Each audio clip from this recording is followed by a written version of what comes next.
for you all. All right, we're going to go ahead and get started this morning. We've been talking all week about the family relationships and why these relationships are so important. We said that the family was the first institution that God ever made. And before I get into that, let me just say this. This is Fresh Baked Manna Live for those of you that don't know and you may be unfamiliar.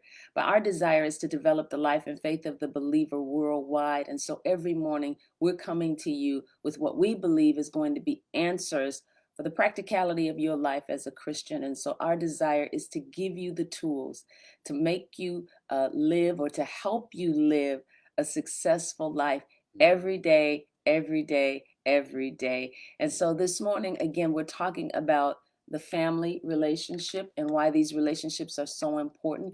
We said that this is the first institution that God ever made. He made the family before he made the church. He made the family before he made anything else. And so his desire is that your family unit be as strong as it can be. And it can be very strong when you consider that we have his power and his presence. And so today we're going to talk a little bit about communication and why communication is so important. You know, we've been married. We shared that we've been married we've been together 30 something years, but we've been married. We've been married 20 something years, 26 years. And God has, God has gotten us through some situations. And one of the biggest barriers in our relationship, and not just with each other, because we're not just talking about marriage, we are talking about family dynamics, period.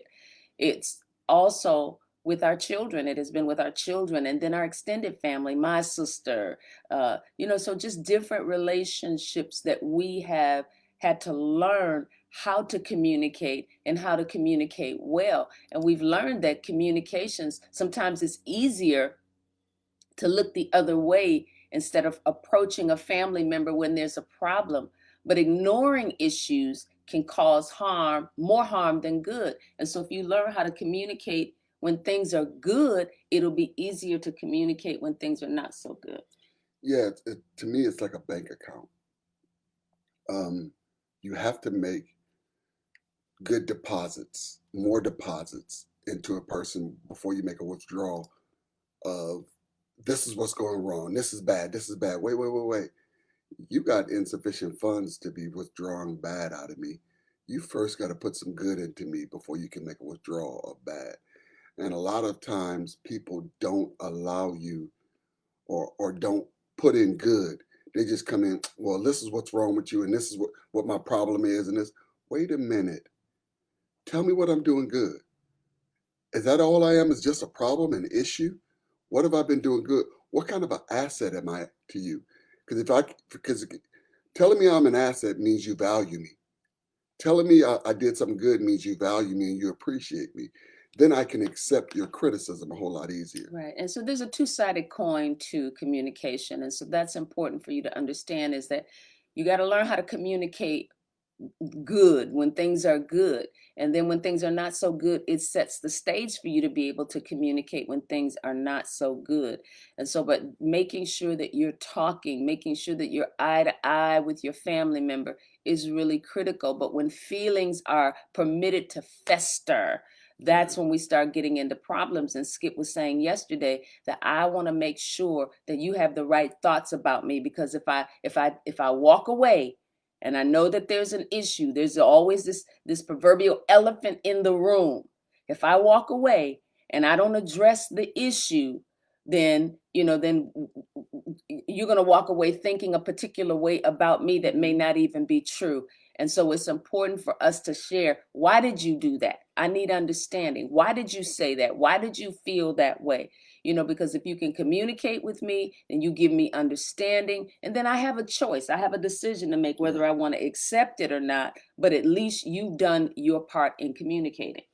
In communication, there's some times where you do need to be quiet, where silence is golden. But then there's other times when you need to speak up. And so, in speaking up, it's so important that you do that, because a lot of times when we're too quiet in communication, we don't talk enough. We deal with so many people who are the wife talks, the wife talks, the wife talk. but the husband don't say anything. You're like, listen, Or the parent talks and the kid doesn't say anything. right? Right. So it's so important that a balance in your learn each other's listening styles. For instance, Melva had to learn that a lot of times when I'm talking, I use a lot of sports analogies. And I first had to teach her sports for her to understand what I was saying. Up until then, she was like, You're missing it. I don't "Well, get it. Right. why do you keep talking about the fourth quarter to me? Right. What does that have to do with what we're talking about? What do you mean timeout? What? But once I explained it to her, she was, oh, I get it. I understand what you're saying now. And so it's so important to help people understand where you're coming from, and so they can get with you when you communicate. Absolutely. And so we don't want to be sidestepping issues because it won't make problems go away. And a lot of times people want to sidestep issues, but instead of them going away, what they end up doing is they intensify the feelings that you have about future disagreements. This is why, sometimes when people are in arguments, they, like mama used to say, rich back, they rich way back and grab stuff that has nothing to do with what we're dealing with today. Right. But because it was an unresolved issue, they want to go back there before they can address what's going on right here. And so understand, were you going to say something? One of the things we do when we have a communication or when we're communicating or having a disagreement, we always say, make the issue the issue. Right. Do not pile on. That's not right to pile on. You can't make me pay for stuff that happened 20 years ago when all we're dealing with is this issue, because what it does is it leaves that other person unarmed. I can't communicate with you if you're still dealing with me on stuff I thought you forgave me for. Or stuff that I've even grown away from. It's not even Right. who I am anymore, but you're still holding it against me. In some cases, it is still who they are because that repetitive behavior.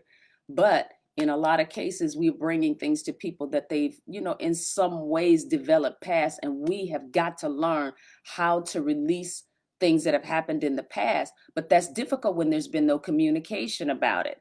And so a lot of people just get over it. Just get it. No, let's talk about it so I can get over it. And let me unpack it.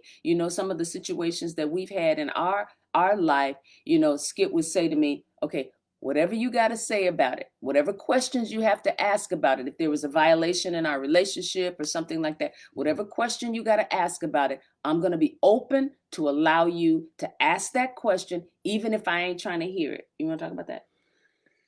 Yeah, and that is good, bad, ugly, or how repetitive it is.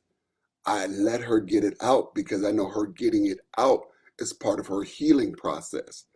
And I know if I want to get past this issue, I got to let her talk about it. And my problem in communication a lot of times is I would either talk over her and not let her finish because I'm like, okay, you brought up this point, blah blah blah blah blah blah blah blah blah. And she's like, wait a minute, let me finish. And I'm like, okay, you're right. And so But what we I grew to that place. That right. was after a many of fights, a many of not physical fights, but a many of fallouts, a many of disagreements, a many Many of of separation. By separations. that we mean separation of communication. We in the same house, but ain't talking to one Ain't another. talking. He in one room, I'm in another room. We've been through all of that. And again, we're not just talking about marriage. We're talking about even encounters that you're having with your kids, your cousin, your father, your mother, your brother, your grandmother, Well, all of them. people do the same thing in church. You have a disagreement with somebody in church, and well, what service do you go to? Because I'm going to the other one. Or what which way do you leave? Because I'm leaving the I'm other going way. the other way, right? Right. Well, they up front, so I'm sitting in the back. Right. Just avoiding the issue versus being a man or a woman or somebody mature about your business. And you have to be in order, because I don't care who you are. I don't care where you've come from. I don't care what your socioeconomic background is.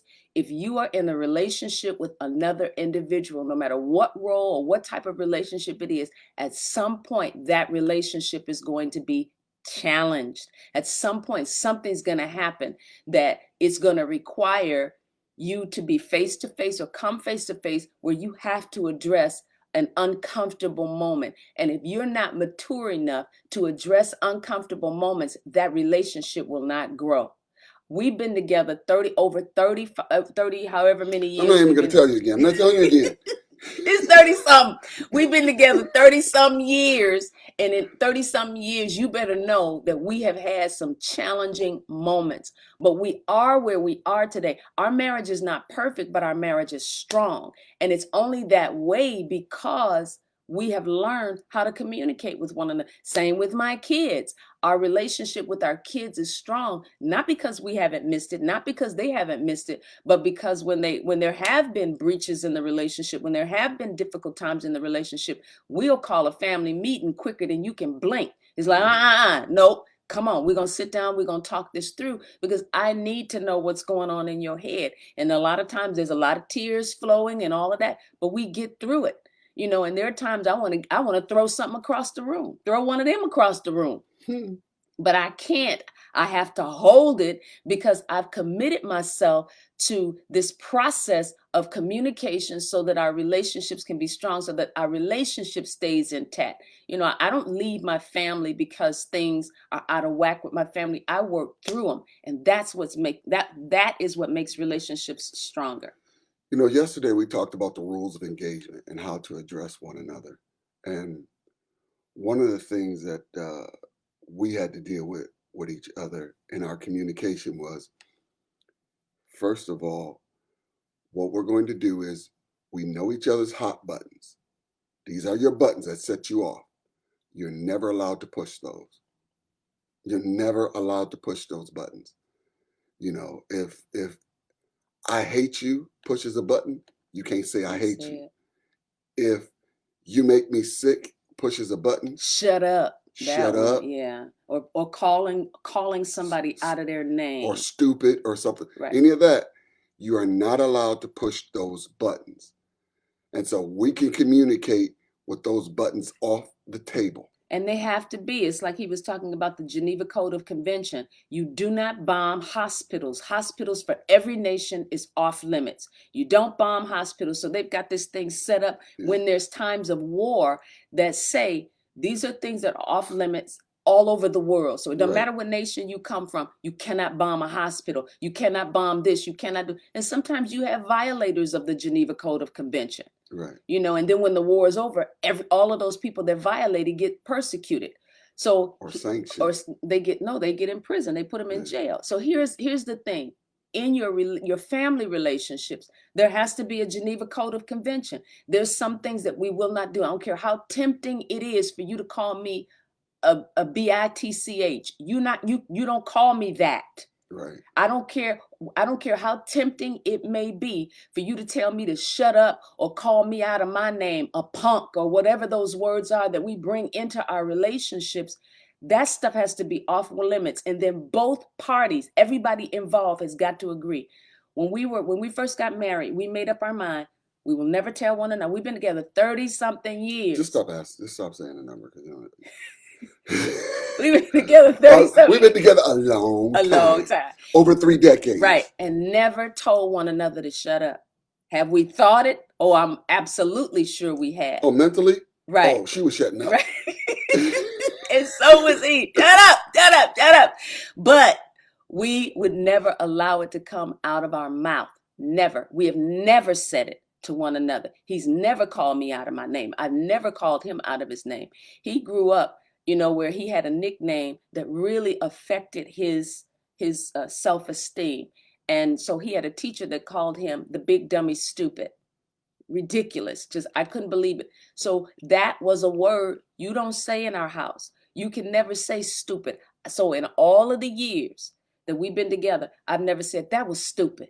Why would you do that? That was stupid. I've never inferred in any way anything about stupidity with him or our children, because they're words that are a part of the Geneva Code of Convention. In wartime, you can't pull that out, because what people do is they go to their arsenal. And even if it's not their character, they will go and pull out, what are them things called? Them Uzis. Right. They'll go and pull out Uzis in the time of conflict and then end up damaging people to a place Yeah. that sometimes you can't even recover from. Look, you cannot turn into Scarface in the middle of an argument. Say Say hello hello to to my my little little friend. friend. Right, right. And you start unloading on people. Right. You cannot do that. Because then afterwards, you left these casualties and it's damage. And Right. then people have to try to. Now you're asking me to live past being shot by you. Right. You're asking me to forgive you for the damage you've done to me. You have to be willing to go, as much as that's on the tip of my tongue, I'm not gonna do it. I love you enough. Not I just want resolution. I don't want injury. Say what you said about I don't want to say something, then got to come back. Say something. Say it. Share that. You know, one of the things when me and Melva, when dealing with Melva or anybody, I don't say certain things to damage people because I don't want to deal with the work of going back and trying to fix it. It's easier not say it than to say it and then have to go back and repair it because you don't know how long that repair or how big that repair is going to be. So for me, I'd rather just be silent within myself on certain things than to say them and then have to deal with the consequences of saying them. And that's the place you have to grow to in your maturity in conversating and communicating with people. What is going to be the end result of those words, of these words that I say? Are they going to bring separation and division, or are they going to bring us together? Are they going to bring damage, or are they going to bring healing? Is it going to bring a fixing of the problem or a worsening of the problem? And you have to really evaluate your words. And sometimes with my wife, when we first started communicating, first in the beginning of our marriage, you know, she would just everything she's dealing with, and I'm going, I'm just still grilling her because I'm like, okay, I didn't even think about that back then. Because my wife is the woman of validate what you're saying. Give me case in point. Absolutely. And Don't put out no arguments that you can't support. That's my right. motto. Don't say nothing if you can't support it. Don't accuse me of nothing if you don't have supporting evidence. That's the master's program. But for me, it's this. I don't carry around a notebook going, you did this September 23rd at 6:30 a.m. You said this. I don't do that. Because in the moment, whatever she says, my biggest issue for me to stay at a place of being healthy is I forgive and I forget about it. I forget about it. And so, But the problem with that is that when you forget about it, sometimes there's damage that's done and you haven't said. And for some people, and I want to say, I'm going to say this is a two-sided coin here too. You don't need anybody's apology to advance forward in life, right. but it is good to have one. God has given you grace, his power, his word, all of that to help you advance in life. If nobody ever apologizes to you, is it good to have one? Yes, it's good to have that apology, but you don't need it. It's not a prerequisite for you to grow or for you to even reconcile the relationship in all honesty. It's not. What is repentance. And people mistake apology for repentance. And apology and repentance are two totally different things. Right. An apology just says, I'm sorry, but there's no transformation in the heart or transformation of the actions. So I can say, I'm sorry. I can say that all day long. But until my mind changes about that thing, until my mind changes, I'm not going to turn and go in another direction. So you're going to keep getting the same behavior. That's why when we've had issues, I'm like, what are you doing that's going to show me? Because what are you doing that's showing me that you're working to transform your behavior so that we're going in another direction? It's not just you saying that you're sorry. It's you having a different mindset about me and about the situation. Because if your mind doesn't change about it, your actions are not going to change. And so you can be behind somebody saying, you didn't say I'm sorry. You didn't tell me you sorry. You didn't say, and it's good to get an apology. But the thing that I'm looking for is a mindset change.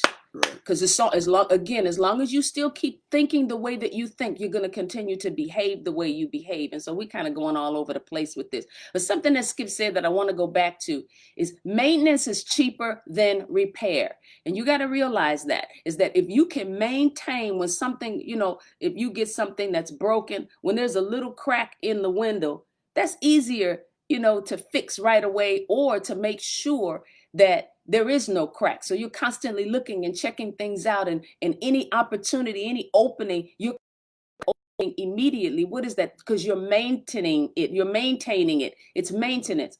But when that thing breaks apart, it costs more to repair it than it does to maintain it. And so in your relationships, when you're about that communication, you are working, you are on top of it. It's like, I'm not letting my feelings fester about this. Here is how I feel about this. I didn't like that you said that. Let's talk about it. Give me understanding so that we can move on. You want to say something about that?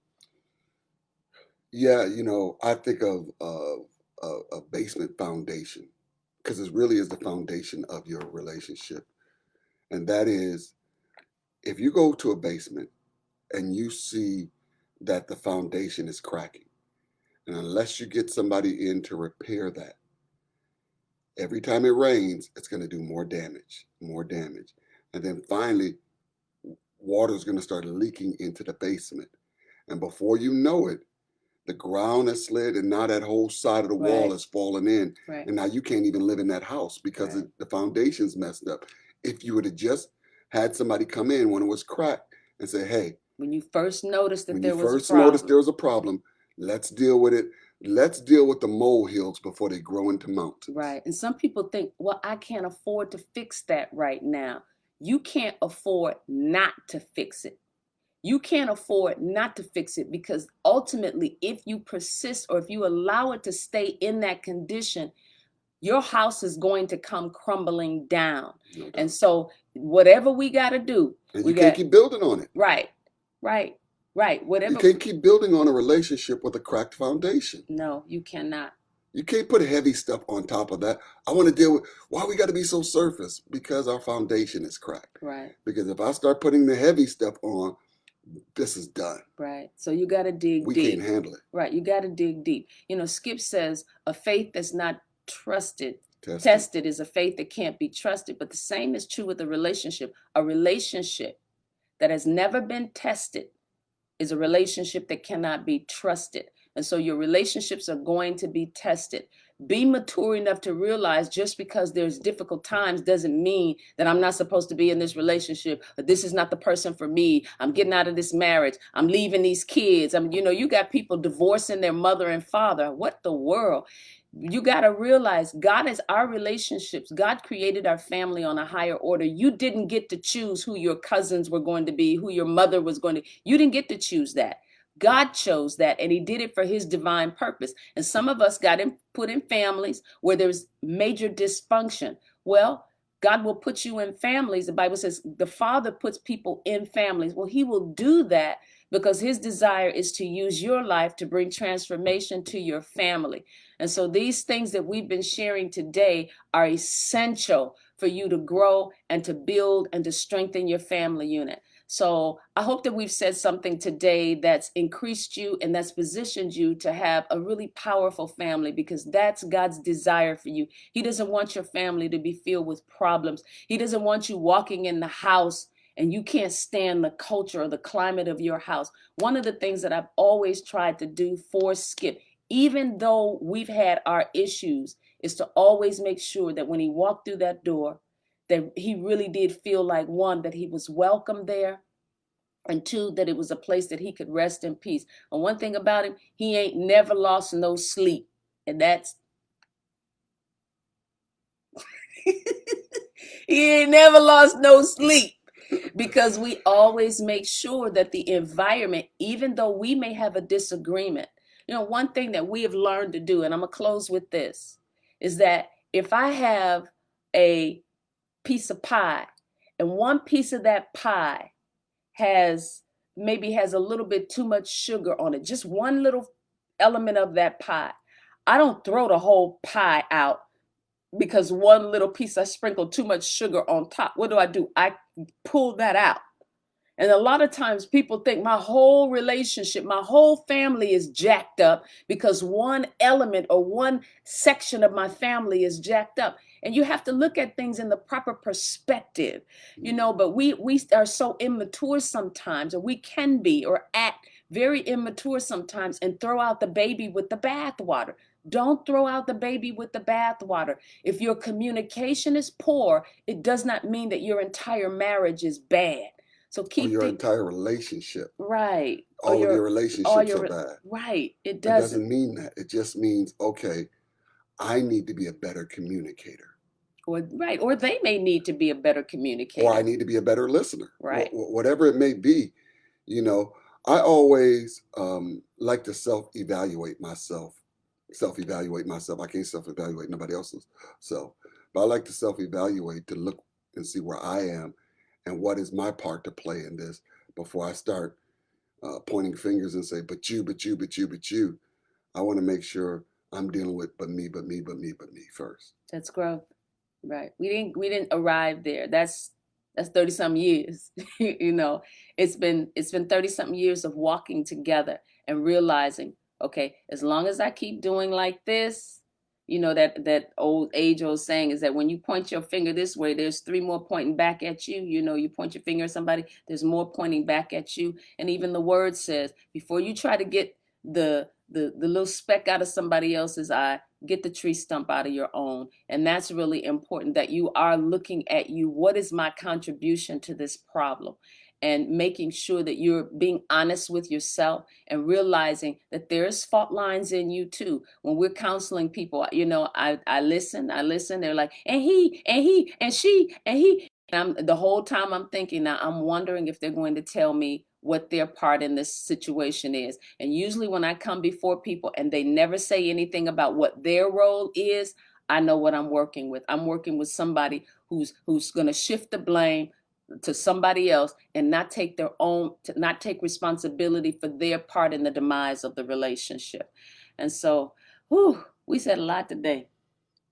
We was all over the place. I hope we said some things today that have been helpful to you. Our mission with discipling the nations, with Fresh Baked Manna Live. Discipling the Nations is our radio broadcast, so you guys check that out. But our mission. Where can they listen to it? You can listen to it on Joy 1340 in AM, Milwaukee, AM. 98.7 FM. Right.